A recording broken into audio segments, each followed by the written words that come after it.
Estão vendo todos esses livros empilhados atrás de mim? São alguns dos livros que chegaram na minha caixa de correio nas últimas semanas e que eu vou mostrar para vocês nesse vídeo de hoje, vídeo de recebidos que a gente gosta tanto. E tem, dentre esses livros, sempre alguns que são os mais especiais, edições bonitas, caprichadas, pois eu vou dar uma dessas edições, aliás, eu vou dar todos os meses um livro desses bonitos, especiais, que eu recebo todas as semanas para você que se tornar padrinho ou madrinha do canal Ler Antes de Morrer. Essa é a minha campanha de financiamento coletivo, é uma maneira de manter esse projeto que divulga literatura brasileira e estrangeira aqui no YouTube, e é algo que me dá uma tranquilidade, uma segurança para continuar trabalhando por muitos anos, a minha forma de agradecer a vocês. Então, todo final de mês eu vou sempre anunciar um sorteio e sempre vai ser daqueles livros mais chuchuzinhos. Aliás, eu vou avaliar pelos comentários de vocês quais são as edições aqui mais apetitosas, e as que receberem mais elogios provavelmente vão entrar para a lista de sorteios. Então, torne-se um padrinho ou uma madrinha desse canal, é só conhecer a minha campanha no Padrim que tá aparecendo aqui embaixo. E agora sim, dando um giro legal, vamos começar o nosso vídeo de recebidos, como eu costumo fazer. Vocês viram, a pilha é grande e eu vou fazer o possível para mostrar o máximo que eu puder nesse vídeo aqui, e para que ele não fique muito longo. O primeiro livro que eu quero mostrar para vocês é da editora Arqueiro, e quem tem Netflix, assinatura, já reconheceu, o Rainha Charlotte, um livro escrito em parceria da Shonda Rhimes, que é aquela produtora de séries, né? Ela é roteirista e ela também é produtora das mais influentes que existem hoje em dia. Ela é autora do Grey's Anatomy, entre muitos outros. E a Julia Quinn, que foi a criadora desse universo, do qual Rainha Charlotte é um spin-off, que é aquele que deu origem à série Bridgerton. Enfim, eu não sou muito ligada nessa série, eu não gosto desse tipo de literatura. Tentei assistir Bridgerton e não passei do segundo episódio. Tentei assistir Rainha Charlotte e não passei do primeiro episódio. Definitivamente não é livro pra mim, mas pode ser que seja livro para você. Em 1761, em um ensolarado dia de setembro, um rei e uma princesa se veem pela primeira vez. Em questão de horas, os dois já estarão casados e ela será uma rainha. Aparentemente é um livro pseudo-histórico que conta a história dessa rainha, que de fato existiu, a Rainha Charlotte, que dizem, mas não é fácil de comprovar isso, que teria uma ascendência africana. Isso, embora seja um fato histórico, foi bastante acentuado aqui na série. Aliás, eu acho isso o máximo. Se teve uma coisa que eu gostei dessas duas séries, é o quanto que eles colocam um elenco multirracial como se nada fosse. Eles não estão nem aí, eles colocam no século XVIII um monte de gente de todas as etnias convivendo lá na Inglaterra e encaram isso com a maior naturalidade possível. Acho uma abordagem interessante, porque também é uma maneira de colocar atores e atrizes não brancos para interpretar esses papéis aí que quase sempre não são possíveis para eles. Enfim, é um romance histórico que conta a história desta rainha. E claro que tem muita fabulação, tem muita invencionice e tem muita novela, muito folhetim, né? Para quem curte. Editora Astral Cultural me mandou um livro cuja ilustração de capa me agrada bastante. Achei chique, achei delicado, achei de extremo bom gosto. Mas o título é inusitado, provocativo. Cleópatra e Frankenstein, de Cocomellors. E aqui o melhor livro de 2022, segundo Stylist, que eu não sei se é um jornal, se é uma revista. Cleo, uma pintora inglesa de 24 anos, ainda está tentando encontrar seu lugar em Nova York, quando, poucos meses antes de seu visto de estudante vencer, conhece Frank. Cleo e Frank, né? 20 anos mais velho, a vida do publicitário Frank está carregada de todos os excessos que faltam à vida de Cleo. Ele oferece a ela uma vida de regalias e liberdade para se dedicar somente às suas pinturas. Ela proporciona a Frank a beleza e a juventude e um dia a dia repleto de leveza, arte e boemia, e a esperança de ser uma razão para que ele coloque fim às suas bebedeiras. Mas o casamento por impulso muda a vida de ambos de forma irreversível, assim como a vida de quem está próximo deles. Então, a autora Cocomellors é essa moça aqui. Dividiu a infância e a adolescência entre Londres e Nova York e hoje vive na Califórnia. Olha, embora eu goste, como eu falei, da apresentação geralzona do livro. Pela sinopse, pareceu só mais uma, talvez, comédia romântica, um livro sobre relacionamento, um casal improvável, enfim, vai ter aprendizado, vai ter crescimento aí do casal, desencontros. Não sei se eu leria, mas eu achei a capa maravilhosa. Agora, prosseguindo, um livro de Bukowski, relançado agora pela editora HarperCollins, Factotum. Eu nunca li nada do Charles Bukowski, ele é bem importante, escritor da sua geração. Eu tenho um pouco de resistência com os livros do Bukowski, são meio pesados, não sei. Obras de Charles Bukowski são publicadas pela HarperCollins em novas edições. Considerado um dos maiores escritores da literatura mundial, Bukowski tem uma nova casa editorial no Brasil. Ele é nascido na Alemanha, filho de norte-americano com uma alemã, e se mudou para os Estados Unidos aos 3 anos. Em meio ao pessimismo, humor ácido e um jeito marginal de viver, Bukowski escreveu mais de 45 obras entre romances, contos e poemas. Publicado em 71, Factotum é o segundo romance de Bukowski. A história é ambientada durante a Segunda Guerra e acompanha Henry Chinaski, que é um alter ego do autor. Henry Chinaski e ele, Charles Bukowski. Após ser dispensado do exército estadunidense, Henry fica desestabilizado e sem rumo passa a viajar por diferentes cidades dos Estados Unidos em busca de empregos temporários para sustentar os seus vícios. Com uma escrita agressiva e crua, Factotum aborda temas como sexo, alcoolismo, guerra, mas o que se destaca na obra é a escrita sem igual de Charles Bukowski, além de trazer um paralelo entre a vida do personagem e do autor. Esse tipo de literatura mais ácida, mais pesada, eu tenho que estar com estado de espírito para ler, porque me contamina bastante. Eu fico arrasada, mas consigo compreender por que esse tipo de literatura pode ter sido bem relevante no século XX e porque continua, impressionando os leitores nos dias atuais. Quem sabe um dia eu leio. Eu tenho que ler o Bukowski. Aliás, se vocês tiverem dica de por onde eu devo começar a ler o Bukowski, eu já tentei ler o Misto Quente e larguei, porque realmente estava me fazendo mal. Vamos continuar aqui com mais um livro da HarperCollins, um prefácio para Olivia Guerra. E gosto da arte de capa. Aparentemente tem uma mulher segurando uma criança e o rosto dela tá coberto por um quadradinho amarelo. Na seta é livro sobre maternidade. E tem um comentário aqui de Vanessa Passos, que é autora de um livro que eu resenhei aqui no canal. É justamente esse aqui, A Filha Primitiva, que é um livro de maternidade também. Maternidade não idealizada, maternidade triste, sofrida. Deve ser algo nessa linha. O autor, esqueci de falar, Liana Ferraz. Aos 8 anos, Maristela viu sua mãe saltar da varanda do apartamento onde moravam. Na época, sua mãe, Olivia, era apenas uma poeta desconhecida, mas tempos depois, Olivia Guerra se torna uma figura celebrada, tendo seus versos estampados em camisas, canecas e inspirando trabalhos acadêmicos. Mesmo sendo a herdeira de todos os frutos gerados por esse sucesso, a comoção gera sentimentos amargos e angustiantes em Maristela. Nesse livro, Maristela é convidada por um editor para escrever o prefácio para uma coletânea de inéditos poemas escritos por Olivia e aceita a proposta, mas decide usar o espaço para revelar ao público uma faceta desconhecida da poeta tão aclamada.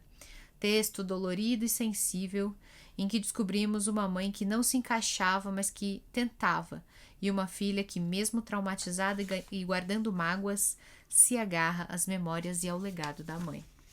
Falei, é livro sobre relação mãe e filha de um jeito não idealizado. Gosto e teria vontade de ler. Vamos prosseguir aqui. Quais são as editoras? Essa daqui é da editora Todavia, As Últimas Crianças de Tóquio, de Yoko Tawada. E o nome dessa autora não me é estranho. Ela publicou também pela Todavia Memórias de um Urso Polar. Um livro que eu comecei a ler e abandonei porque eu achei ele muito confuso. A proposta é o máximo, né? A ideia é contar uma história do ponto de vista de um urso polar de circo. Mas ele é bem pouco convencional. Eu me perdi na narrativa, me perdi mesmo. Não consegui seguir adiante. Sabe quando você começa e de repente você vê, gente, eu não tô entendendo mais nada desse livro, aí você acaba abandonando? A mesma autora. Autora japonesa, né? Yoko Tawada. Essa daqui, vamos lá. Em um futuro próximo, quando os idosos vivem quase para sempre e o resto das pessoas morre ainda jovem, um homem luta para manter vivo o seu querido bisneto. Uma distopia em que o apoio familiar pode vencer a devastação da humanidade. Interessante, a proposta também é brilhante, assim. Eu teria vontade de ler mesmo. Tomara que eu tenha mais facilidade do que eu tive aqui com Memórias de um Urso Polar. Talvez eu deva tentar de novo, não sei, mas não vou fechar as portas para Yoko Tawada ainda. Vou tentar, vou colocar esse livro aqui na minha listinha de próximas leituras, porque a proposta é interessantíssima. Bom, a gente tem aqui um livro que chegou da Dark Side, dentro de um selo que não é de ficção. Ocultos, de Amanda Montell, A Linguagem Secreta do Fanatismo. Como eu falei, esse selo aqui, macabro, ó, que tem esse símbolozinho M, é de livros de não ficção. O que torna os cultos tão intrigantes e assustadores?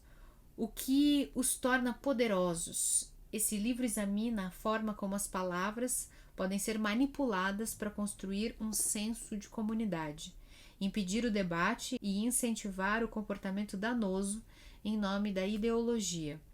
Uma leitura fascinante sobre o poder da linguagem e como ela faz nascer e ruir impérios com a escolha certa de palavras. Muito interessante. A Linguagem Secreta do Fanatismo. Eu queria mais informações sobre a autora. E a Dark Side não coloca... Aqui, ó. Sempre coloca no final. Não tem orelhas, né? Amanda Montell é escritora e estudiosa de línguas, nascida em Baltimore, nos Estados Unidos. Ela é graduada em linguística. Enfim, ela é realmente uma estudiosa da língua. De como a nossa fala, a maneira como nos expressamos por meio de palavras... molda a nossa realidade. Ela traz um monte de discussões bem interessantes aqui sobre cientologia, sobre com linguagem usada por coaches, sobre linguagem usada por pastores protestantes, sobre linguagem usada pelos seguidores do QAnon, linguagem de gurus de yoga. Olha, bem interessante mesmo. Bem legal. Gostei. Esse livro eu devia ter mostrado quando eu tava mostrando Rainha Charlotte, porque é claramente o mesmo tipo de literatura. Um Duque para a Diana, de Sabrina Jeffries. É mais um romance histórico, bem romântico. Perfeita para fãs de Bridgerton, não sou eu que estou falando, é o texto aqui da contracapa. Essa série é protagonizada por 3 jovens que decidem usar seus conhecimentos de moda, gastronomia e música para criar uma empresa de eventos. E se elas e os clientes acabarem descobrindo o amor enquanto fazem negócios, melhor ainda. Caramba, empresa de eventos, mas não é um romance histórico? Geoffrey Brookhouse é um engenheiro que acabou de herdar o título de Duque de Greenwood. Mas ele tem um segredo que pode arruinar sua família e, para salvar a tímida irmã desse destino, pretende casá-la com um cavalheiro respeitável. Parece ser um livro histórico. Às vésperas do primeiro baile da temporada londrina, ele contrata uma empresa para organizar a apresentação dela à sociedade. Será que isso existia no começo do século XIX? Porque pela roupa aqui É o período regencial, né? É a época clássica dos romances da Jane Austen, né? Esses livros sempre querem emular essa época. Acho que é histórico mesmo, mas tem alguma coisa de contemporâneo, de moderna aqui nessa premissa que me incomoda. Você vai contratar uma empresa de eventos? No começo do século XIX isso existia? Enfim, talvez seja um pouco por isso que eu não gosto desse tipo de romance. Ele. Enfim, é fantasia, né? As pessoas gostam de fingir que tem, assim, uma volta no passado, mas fala muito mais sobre o presente do que sobre os dias atuais. Não é o meu tipo de literatura, mas pode ser o seu. Não tem problema nenhum. Vamos continuar aqui com mais um da Dark Side. Pronto. Como matei minha querida família, de Bella Mackie. As relações familiares às vezes são complexas, sobretudo quando envolvem desprezo, abandono e péssimo senso estético. É por isso que a narradora de Como Matei Minha Querida Família decide tomar medidas drásticas.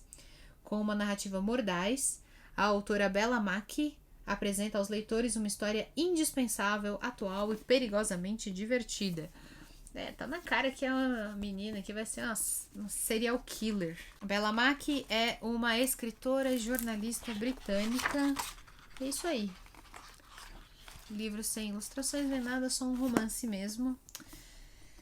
De serial killer, pelo visto. Prosseguindo, já que estamos falando de Dark Side, olha só. Esse aqui eu não desmontei a caixa porque é especial, né? A Dark Side tá relançando a sua versão da Revolução dos Bichos, do George Orwell, com nova capa, né? E com essa proposta gráfica, né? Com essa arte de capa que traz uma figura de um porco com uma coroa de rei. Isso tem a ver com a Revolução dos Bichos, né? A fábula contada por George Orwell, em que uma revolução dos animais acaba terminando com tirania dos porcos. Para fazer referência a essa arte de capa, eles me deram, junto na caixa, um stencil de coroa e um spray. Spray mesmo. Ó, eu testei aqui. Um spray vermelho. Eu só não vou espirrar aqui porque vocês sabem que eu sou desastrada, né? É capaz de eu espirrar na minha própria cara, de eu sujar todo o meu escritório, mas é isso. É um stencil e um spray de verdade. Eu sei lá o que eu vou fazer com isso. Vou procurar algum muro para pichar alguma coisa, não sei. E aí veio junto também um porquinho de borracha, que claro, desculpa Darkside, mas é claro que isso aqui vai para Capitu, porque é a cara dela, né? E um narizinho de porco. Olha só, eu vou dar para algum palmeirense. Isso aqui é muito feio. Vou dar para algum palmeirense isso aqui. E é isso. A Darkside é sempre muito criativa nesses kits que eles mandam pra gente, né? Quase sempre tem alguma coisa muito legal, assim. Eles têm se superado. Então tá aí. E falando em kit, também eu vou mostrar aqui, eu recebi esse kit da Companhia das Letras. É clássico e vice-versa. Que veio com um montão de coisa. Não chega a ser tão criativo quanto o da Darkside, mas é mais útil do que um spray de tinta vermelho. Eles estão relançando, primeiro deixa eu mostrar por partes, vai. Eles estão relançando um livro do Ítalo Calvino, bem famoso, Por que Ler os Clássicos? Livro que eu escutei a respeito durante toda a minha vida, ainda mais por ser uma pessoa que lê muita literatura considerada clássica, que traz muitas resenhas desse tipo de livro. Eu sempre ouvi falar que Ítalo Calvino tinha escrito esse livro, enfim, que ele ofereceria uma boa explicação de por que esse tipo de literatura ganha o título de clássico e por que ele deve continuar sendo lido. Nova edição, então, em capa dura, tem até esse detalhe aqui em tecido na lombada. E junto, olha só, eu falei que veio 1 quilo de café, 1 quilo não, né? Bem menos. 250 gramas de café. E mais, isso eu achei muito legal. Olha esse pôster com esses marcadores aqui pra gente raspar, como raspadinha que você faz com moeda, com livros clássicos. Ah, tá de cabeça para baixo. Aqui. Clássicos para ler e reler. Tem os nomes dos livros aqui e eu imagino que você raspa quando você vai lendo e aí surge a capa. Na certa são as edições lançadas pela editora Companhia das Letras, né? E aí tem vários aqui, eu acho que eu já posso raspar um monte. Só nessa linha, por exemplo. Os Miseráveis já li, Viagem ao Centro da Terra já li, Alice no País das Maravilhas já li, Mulherzinha já li, O Idiota ainda não, do Dostoiévski, tenho que ler. Ana Karenina já li, O Primo Basílio não li, tenho que ler. O problema é que eu já sei o que acontece na história, né? Enfim, eu sei a história inteira, fica chato quando a gente já sabe. Um Estudo em Vermelho já li, Drácula já li e Dom Casmurro já li. Então nessa linha aqui, só 2 eu não li ainda. Mas ainda tem um monte aqui. Eu peguei uma linha boa, mas tem umas linhas aqui que eu não li vários. Enfim, bem legal, né? Será que eles vendem o livro com esse pôster dentro? Seria muito legal, tenho certeza que as pessoas iam gostar. Dá uma olhadinha no link que eu vou deixar da descrição. Eu vou deixar da Amazon, né? E aí eles, se tiverem algum tipo de brinde, provavelmente eles anunciam por lá. Prosseguindo aqui e falando ainda de clássicos, a Biblioteca Azul, que é selo da Editora Globo, está lançando também, com capa dura, um clássico de Sylvia Plath, autora estadunidense, bastante referência da literatura feminina e feminista. A Redoma de Vidro, esse livro me tocou muito, foi um livro difícil, sofrido para ler, mas muito, muito, muito belamente escrito, em que Sylvia Plath traz uma personagem quase autobiográfica que começa a trabalhar muito cedo, nos anos 60, quando estava começando, eclodiu uma certa revolução sexual, mais presença de mulheres de classe média no mercado de trabalho. E Sylvia descreve os sintomas de uma depressão profunda, de doença mental, de tentativa de suicídio, coisas pelas quais ela própria, escritora, passou durante sua vida. E é um livro tocante, é um livro bem, bem, bem necessário, que agora ganhou nova edição, com essa ilustração aqui de um dia frenético na cidade de Nova York, na certa aqui nesse comecinho dos anos 60, que foi quando ela foi para Nova York, né? Ela foi fazer um estágio numa revista de moda, bem estilo assim Mad Max, se vocês assistiram, né? Aquela série, só que como outros personagens, mulheres também de Mad Max, Sylvia Plath não teve a melhor das experiências. Foi bem degradante para sua saúde mental. E vamos continuar ainda com os clássicos, com a editora Antofágica, que me mandou a versão deles de Mowgli, do Rudyard Kipling, O Livro da Selva. É outro daqueles clássicos da literatura britânica no auge do imperialismo deles, né? Supostamente a história se passa na selva indiana. E depois ela viria a ser adaptada pelo Walt Disney naquele desenho, mas que, pelo que eu ouvi dizer, não tem nada a ver com o livro original, praticamente nada. A edição Dantofágica reúne todos os contos protagonizados pelo Menino Lobo, publicados entre 1894 e 1895 em 2 volumes. Eu não sabia disso, eu achei que Mowgli fosse um romance.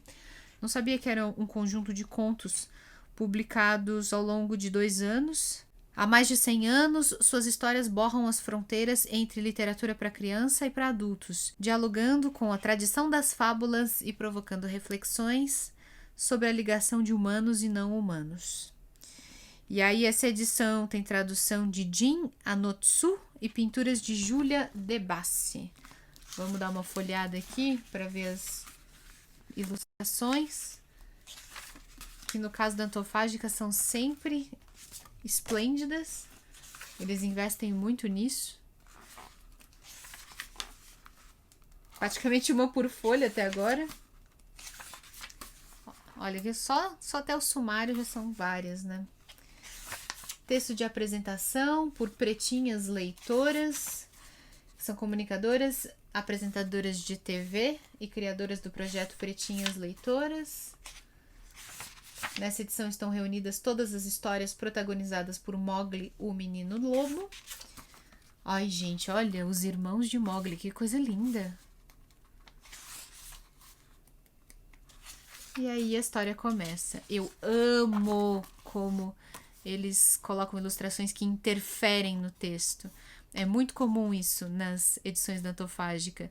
Figuras que vão entrando nas linhas, como se as linhas estivessem no meio da mata, no meio dos acontecimentos. Ó, isso é sempre muito bonito. E é isso, ó. Muita coisa, né? Bem bacana. Bom, tem textos extras também, textos de professores da UFMG, da PUC do Rio Grande do Sul, e tem também um QR Code que dá acesso a uma aula no YouTube com a professora e doutora em literatura africana Asa Nieri, da UFRJ, certo? Então, bastante coisa aqui nessa edição do Mowgli da editora Antofágica. Por enquanto é o que eu vou conseguir mostrar para vocês no vídeo de hoje. Se você gostou de algum desses livros, coloca aqui embaixo nos comentários quais são as edições que mais chamam a atenção de vocês, porque aí elas podem entrar para a lista de candidatos a virar sorteio aqui para os padrinhos e madrinhas. E todos esses livros também você vai conseguir encontrar o link para comprá-los na Amazon ou na estante virtual. Você escolhe o que for mais conveniente para você. O importante é que fazendo compras usando os links que estão aqui na descrição, vocês também ajudam esse projeto, porque uma parte da venda vem aqui para o canal. Isso também ajuda bastante a manter este projeto funcionando. Um beijo a todos. A gente se vê no próximo vídeo. Espero que vocês tenham gostado. Até mais.